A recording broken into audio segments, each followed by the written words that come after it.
If you are this type of person that likes to put together their own tax return just to save a couple of $100s, you need to hear this. And I'm not saying you have to work with me. You can go work anybody else, but I would highly recommend get a second opinion. When you sign that page 2 on your 1040 tax return, all of that obligation falls onto you. You are responsible for everything accurately, everything's correct, you're following the rules.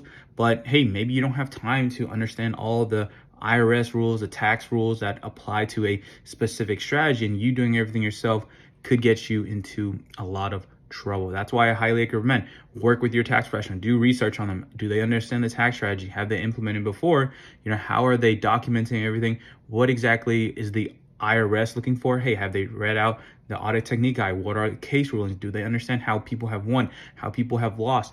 Those are things that you need to be aware of when you're implementing tax strategies, because doing everything yourself, it's great. Like, you don't have to pay an extra dollar, but then if you do get in trouble, you're going to be paying more than a couple of dollars and couple $100, okay?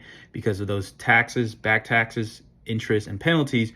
Those can really start adding up, right? Think about this. When you're going to go get a home, right, and you've never bought a home before, what are you going to do? Are you going to do it yourself, or just go on Google and try to research everything yourself? You're probably going to work with the realtor to help you get that home that you're looking for. Same thing with going to the doctor, right? The doctor says, go get surgery. Are you going to go online and look up, hey, how do I do the surgery?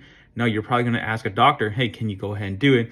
And pay them so that they can make sure that your injury or your situation is resolved. Same thing with getting your taxes done, and especially if you're implementing higher level tax strategies. If you're like just a W-2 person just doing basic, W-2 work, there's no problem with doing that yourself. But when you're implementing high level tax strategies, you might want to reconsider, because those couple $100s you're saving could be $1,000 in tax mistakes if not done correctly.